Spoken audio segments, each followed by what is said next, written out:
ଆତ୍ମହତ୍ୟା କାହିଁକି କରନ୍ତି? ଏହି ପଛର କାରଣ ସାଧାରଣତଃ ସମସ୍ତେ ଜାଣିଛନ୍ତି, ଯେପରି ଅତିରିକ୍ତ ମନମାଳିନ ଏବଂ ଅଭାବ, ଅସଫଳତା, ଅଶାନ୍ତି, କ୍ରୋଧ, ମାନସିକ ଚାପ ଏପରି ଅନେକ କାରଣ। ମୁଁ ଏକ ପ୍ରମୁଖ କାରଣ ଯାହା ଆତ୍ମହତ୍ୟାର ମୂଳ ଅଟେ ସେହି ବିଷୟରେ କହୁଅଛି, ଯାହା ଅତି ସଂକ୍ଷିପ୍ତରେ ମଣିଷ କାହିଁକି ଆତ୍ମହତ୍ୟା କରିବା ପଛର ତା'ର ରହସ୍ୟ କାରଣ କ'ଣ ତାହା ଆଜି ଏହି ଭିଡ଼ିଓରେ ଜାଣିବା। ମଣିଷ ନିଜେ କିଏ ଅଟେ ନ ଜାଣିବା ଏବଂ ଏହି ଜଗତରେ ସେ କାହିଁକି ସୃଷ୍ଟି ହୋଇଅଛି ଏହାର ଅଜ୍ଞତା। ଆଉ ଦ୍ୱିତୀୟ ବିଷୟ ହେଲା ନିଜ ସୃଷ୍ଟିକର୍ତ୍ତା ବିଷୟରେ ନ ଜାଣିବା ଏବଂ ସୃଷ୍ଟିକର୍ତ୍ତାର ଉଦ୍ଦେଶ୍ୟ କ'ଣ, ଏହି ଜଗତରେ ସେ କାହିଁକି ସୃଷ୍ଟି ହୋଇଛି ତାହା ନ ଜାଣିବା। ଏହି ପୃଥିବୀରେ ଅନେକ ଧର୍ମଶାସ୍ତ୍ର ଅଛି, ମାତ୍ର ସେଥିମଧ୍ୟରୁ ପବିତ୍ର ଶାସ୍ତ୍ର ବାଇବେଲ ଏକ ଅନନ୍ୟ ପୁସ୍ତକ ଅଟେ। ଏହି ପୁସ୍ତକରେ ପ୍ରତ୍ୟେକ ସମସ୍ୟାର ସୃଷ୍ଟି ଏବଂ ସମାଧାନ ଜଣାଇଥାଏ। ସୃଷ୍ଟିକର୍ତ୍ତା କିଏ ଏବଂ କିପରି ଅଟେ ଏହାର ଉତ୍ତର ଦେବା ସଙ୍ଗେ ସଙ୍ଗେ ଏହି ପୃଥିବୀର ଭବିଷ୍ୟତ ପରିଣାମ ବିଷୟରେ ମଧ୍ୟ ସମ୍ପୂର୍ଣ୍ଣ ତଥ୍ୟ ପ୍ରକାଶ କରିଥାଏ।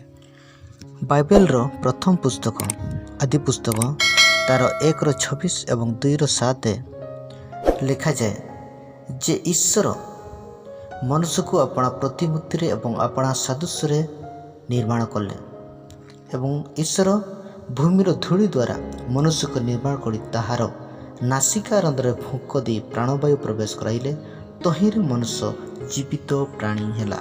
ମନୁଷ୍ୟ ଅଚାନକ ଏହି ପୃଥିବୀକୁ ଆସିନାହିଁ, ମାତ୍ର ସୃଷ୍ଟିକର୍ତ୍ତାଙ୍କ ଉଦ୍ଦେଶ୍ୟ ପୂରଣ ନିମନ୍ତେ ଏବଂ ସୃଷ୍ଟିକର୍ତ୍ତା ତାଙ୍କ ନିଜକୁ ପରିପ୍ରକାଶ କରିବା ନିମନ୍ତେ ମନୁଷ୍ୟକୁ ନିର୍ମାଣ କଲେ।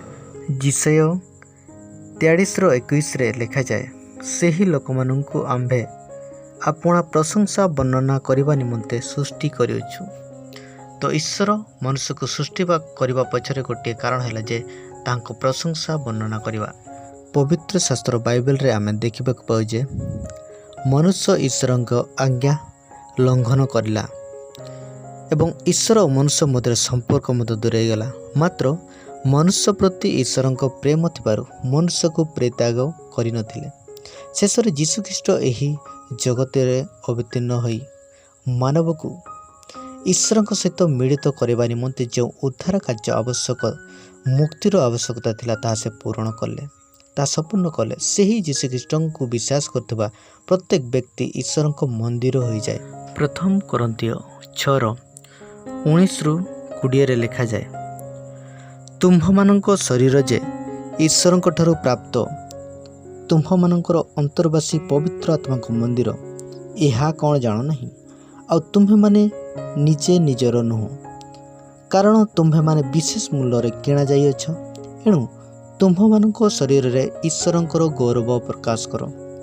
ଏଠି ଆମେ ଦେଖିବାକୁ ପାଉଛୁ ଯେ ମନୁଷ୍ୟର ଶରୀର ତାହା ଈଶ୍ୱରଙ୍କର ଠାରୁ ଯାହା ପାଇଅଛୁ, ଯାହାକି କାମ ହେଲା ଯେ ପବିତ୍ର ଆତ୍ମା ସେଥିରେ ବାସ କରିବେ। ଆଉ ଏଠାରେ ଆଉ ଏକ ବିଷୟ ମଧ୍ୟ ଦେଖିବାକୁ ପାଉ ଯେ ଆମେମାନେ ବିଶେଷ ମୂଲ୍ୟରେ କିଣାଯାଇଛୁ, ଯାହାକି ଯୀଶୁଖ୍ରୀଷ୍ଟଙ୍କ ପବିତ୍ର ରକ୍ତରେ ଆମେ କିଣାଯାଇଛୁ। ତେଣୁ ଏହି ଶରୀରର କାମ ହେଲା ଯେପରି ଈଶ୍ୱରଙ୍କର ଗୌରବକୁ ପ୍ରକାଶ କରିବା। ଯୀଶୁଙ୍କ ଇଚ୍ଛା ନେଇ ଏହି ଜଗତରେ ବଞ୍ଚିବା।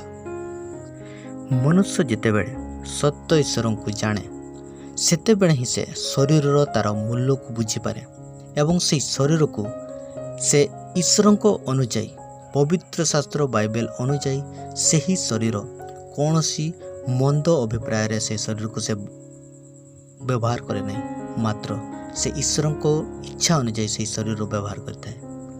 ପ୍ରଥମ କରନ୍ଥୀୟ 3:16-17 ମଧ୍ୟ ସେହି ବିଷୟ ଲେଖାଯାଏ, ତୁମ୍ଭେମାନେ କି ଜାଣ ନାହିଁ ଯେ ତୁମ୍ଭେମାନେ ଈଶ୍ୱରଙ୍କ ମନ୍ଦିର ଆଉ ଈଶ୍ୱରଙ୍କ ଆତ୍ମା ତୁମ୍ଭମାନଙ୍କ ଅନ୍ତରରେ ବାସ କରନ୍ତି। ଯଦି କୌଣସି ଲୋକ ଈଶ୍ୱରଙ୍କ ମନ୍ଦିରକୁ ନଷ୍ଟ କରେ, ତେବେ ଈଶ୍ୱର ତାକୁ ନଷ୍ଟ କରିବେ, କାରଣ ଈଶ୍ୱରଙ୍କ ମନ୍ଦିର ପବିତ୍ର, ସେହି ମନ୍ଦିର ତୁମ୍ଭେମାନେ। ଯେତେବେଳେ ମଣିଷ ଜାଣିପାରେ ଯେ ଏହି ଶରୀର ଆଉ ଜଣକାର, ସେତେବେଳେ ସେ ସେହି ଶରୀରକୁ ସେ ନିଜ ଇଚ୍ଛା ଅନୁଯାୟୀ ବ୍ୟବହାର ନ କରି ସେ ଯେଉଁ କ୍ରୟକର୍ତ୍ତାଙ୍କ ଇଚ୍ଛା ଅନୁଯାୟୀ ସେ ବ୍ୟବହାର କରିଥାଏ। ଜହନ 10:10 ଯୀଶୁ କହନ୍ତି, ଚୋର କେବଳ ଚୋରି, ବଧ ଓ ବିନାଶ କରିବା ନିମନ୍ତେ ଆସେ। ସେମାନେ ଯେପରି ଜୀବନ ପାଆନ୍ତି ଓ ପ୍ରଚୁର ଭାବରେ ପାଆନ୍ତି ଏଥି ନିମନ୍ତେ ମୁଁ ଆସିଅଛି। ଯୀଶୁଖ୍ରୀଷ୍ଟ ଏହି ଜଗତକୁ ଆସିବାର କାରଣ ହେଲା ଯେ ପ୍ରତ୍ୟେକ ମନୁଷ୍ୟକୁ ଯେପରି ସେ ଉଦ୍ଧାର ଦେବେ। ଦ୍ୱିତୀୟ କାରଣ ହେଲା ଆତ୍ମହତ୍ୟା କରିଥିବା ମଣିଷ ଆଉ ଏକ ଆତ୍ମାର ନିୟନ୍ତ୍ରଣରେ ରହିଥାଏ। ଏଫେସୀ 2:1-13 ପ୍ରକାଶ କରେ ଯେ ଯିଏ ଯୀଶୁଙ୍କ ଠାରେ ନଥାଏ ସେହି ବ୍ୟକ୍ତି ଆଉ ଏକ ଆତ୍ମାର ନିୟନ୍ତ୍ରଣରେ ରହିଥାଏ ଏବଂ ଅପରାଧ ଓ ପାପରେ ମୃତ। ସେ ଶାରୀରିକ ଅନୁସାରେ ଜୀବନଯାପନ କରି ଶାରୀରିକ ଓ ମାନସିକ କାମନା ପୂର୍ଣ୍ଣ କରେ ଏବଂ ସେ ଈଶ୍ୱରଙ୍କ କ୍ରୋଧର ପାତ୍ର ଥାଏ, ଅର୍ଥାତ୍ ସର୍ବଶକ୍ତିମାନ ଈଶ୍ୱରଙ୍କ ଠାରୁ ବହୁତ ଦୂରରେ ଥାଏ। ଆସନ୍ତୁ ଏବେ ବାଇବେଲର ଏକ ଘଟଣା ବିଷୟରେ ଦେଖିବା, ଯେଉଁଠି ଏକ ମନ୍ଦ ଆତ୍ମାବିଷ୍ଟ ଲୋକର ଅବସ୍ଥା ବିଷୟରେ। ମାର୍କ ପୁସ୍ତକ 5:1-13 ପର୍ଯ୍ୟନ୍ତ ପଢ଼ିବା। ପରେ ସେମାନେ ସମୁଦ୍ରର ପରପାରସ୍ଥ ଗରାସିୟମାନଙ୍କ ଅଞ୍ଚଳରେ ଉପସ୍ଥିତ ହେଲେ। ସେ ନୌକାରୁ ଓହ୍ଲାଇବା ମାତ୍ରେ ଜଣେ ଅଶୁଚି ଆତ୍ମା ବିଷ୍ଟ ଲୋକ ସମାଧି ସ୍ଥାନରୁ ବାହାରି ତାହାଙ୍କୁ ଭେଟିଲା। ସେ ସମାଧି ସ୍ଥାନରେ ବାସ କରୁଥିଲା, ପୁଣି କେହି ତାହାଙ୍କୁ ଜଞ୍ଜିରରେ ସୁଦ୍ଧା ଆଉ ବାନ୍ଧି ପାରୁନଥିଲେ, କାରଣ ସେ ଅନେକ ଥର ବେଡ଼ି ଓ ଜଞ୍ଜିରରେ ବନ୍ଧା ହୋଇଥିଲା। କିନ୍ତୁ ସେ ଜଞ୍ଜିର ଛିଣ୍ଡାଇ ଦେଇ ବେଡ଼ି ସବୁ ଖଣ୍ଡ ଖଣ୍ଡ କରି ଭାଙ୍ଗି ପକାଇଥିଲା ଓ ତାହାକୁ ବଶରେ ରଖିବାକୁ କାହାରି ବଳ ନଥିଲା। ସେ ଦିନ ରାତି ସବୁବେଳେ ସମାଧି ସ୍ଥାନ ଓ ପର୍ବତରେ ରହି ଚିତ୍କାର କରୁଥିଲା, ପୁଣି ପ୍ରସ୍ତରରେ ଆପଣାକୁ କ୍ଷତ ବିକ୍ଷତ କରୁଥିଲା। ସେ ଯୀଶୁଙ୍କୁ ଦୂରରୁ ଦେଖି ଦୌଡ଼ି ଆସି ତାହାଙ୍କୁ ପ୍ରଣାମ କଲା ଆଉ ଉଚ୍ଚ ସ୍ୱରରେ ଚିତ୍କାର କରି କହିଲା, ହେ ପରାତ୍ପର ଈଶ୍ୱରଙ୍କ ପୁତ୍ର ଯୀଶୁ, ତୁମ୍ଭ ସାଙ୍ଗରେ ମୋର କ'ଣ ଅଛି? ତୁମ୍ଭକୁ ଈଶ୍ୱରଙ୍କ ନାମରେ ଶପଥ ଦେଉଅଛି, ମୋତେ ଯନ୍ତ୍ରଣା ଦିଅ ନାହିଁ। କାରଣ ଯୀଶୁ ତାହାଙ୍କୁ କହିବାକୁ ଯାଉଥିଲେ, ଆରେ ଅଶୁଚି ଆତ୍ମା ଏହି ଲୋକଠାରୁ ବାହାରିଯା। ଆଉ ସେ ତାହାକୁ ପଚାରିଲେ, ତୋର ନାଁ କ'ଣ? ସେ ତାହାଙ୍କୁ କହିଲା, ମୋର ନାଁ ବାହିନୀ, ଯେଣୁ ଆମେ ଅନେକ। ପୁଣି ସେ ଯେପରି ସେମାନଙ୍କୁ ସେହି ଅଞ୍ଚଳରୁ ବାହାରକୁ ପଠାଇ ନ ଦିଅନ୍ତି ସେଥିପାଇଁ ସେ ତାହାଙ୍କୁ ବହୁତ ବିନତି କଲା।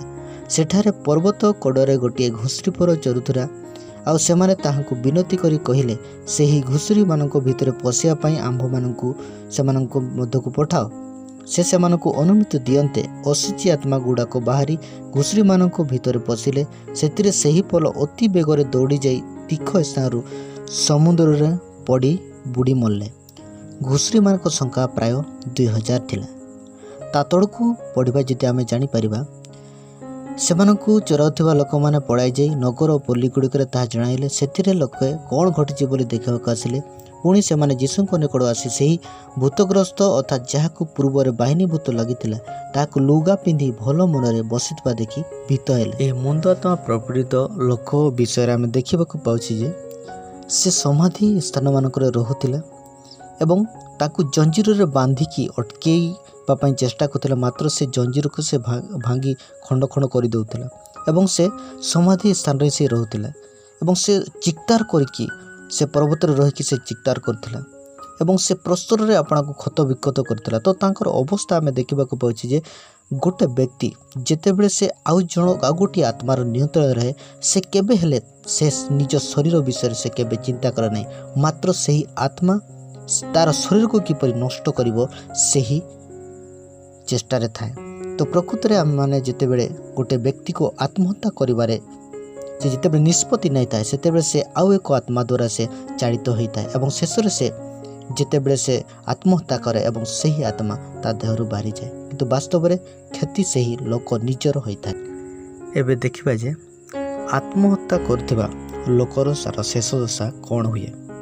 ମୃତ୍ୟୁ ପରେ ତାର ଆତ୍ମା କୁଆଡ଼େ ଯାଏ ଏବଂ ପ୍ରକୃତରେ ସେ ତାର ସ୍ଥାନ କେଉଁଠି ସେ ବିଷୟରେ ଦେଖିବା। ପ୍ରକାଶିତ ବାକ୍ୟ 21:8 ଲେଖାଯାଏ, ଯେଉଁମାନେ ଭୀରୁ, ଅବିଶ୍ୱାସୀ, ଘୃଣ, କଳଙ୍କିତ, ନରଘାତକ, ବ୍ୟଭିଚାରୀ, ମାୟାବୀ ଓ ପ୍ରତିମା ପୂଜକ, ସେମାନେ ଓ ସମସ୍ତ ମିଥ୍ୟାବାଦୀ ଅଗ୍ନି ଓ ଗନ୍ଧକ ପ୍ରଜ୍ୱଳିତ ହ୍ରଦରେ ଅଂଶ ପାଇବେ। ଏହା ହିଁ ଦ୍ୱିତୀୟ ମୃତ୍ୟୁ।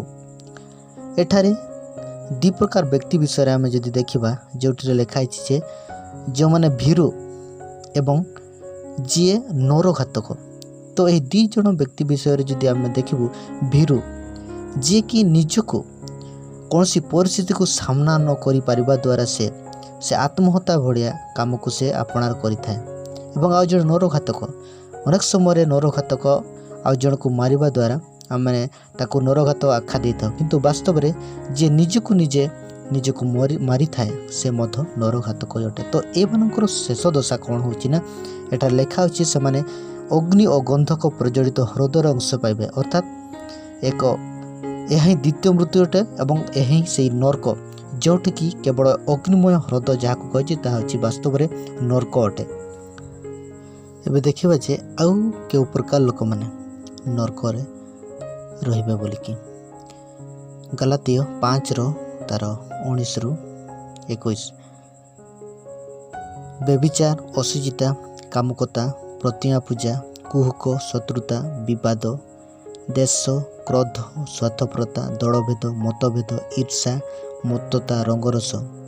ଯେଉଁମାନେ ଏହିସବୁ ପ୍ରକାର କର୍ମ କରନ୍ତି ସେମାନେ ଈଶ୍ୱରଙ୍କ ରାଜ୍ୟର ଅଧିକାରୀ ହେବେ ନାହିଁ।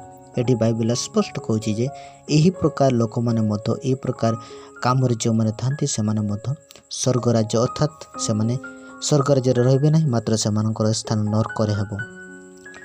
ପ୍ରକୃତ ବିଷୟ ଏହା ଅଟେ ଯେ ଯେତେବେଳେ ଗୋଟିଏ ମନୁଷ୍ୟ ସତ୍ୟ ଈଶ୍ୱର ଯୀଶୁଙ୍କୁ ଜାଣେ ଏବଂ ଗ୍ରହଣ କରେ, ସେତେବେଳେ ସେ ଜୀବନର ସତ୍ୟତା ଜାଣିପାରେ, ଅନ୍ଧ ପରି ଜୀବନ ବିତାଏ ନାହିଁ।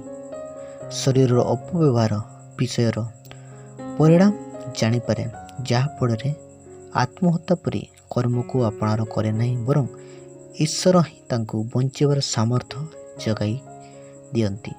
ତ ବନ୍ଧୁଗଣ, ଏହି ଭିଡ଼ିଓରେ ଆତ୍ମହତ୍ୟାର କାରଣ ଏବଂ ସମାଧାନ ବିଷୟରେ ଜାଣିଲେ ଆଶା କରେ ଅନେକଙ୍କ ଜୀବନର ଆଶୀର୍ବାଦର କାରଣ ହେବେ। ତ ସମସ୍ତଙ୍କୁ ନମସ୍କାର।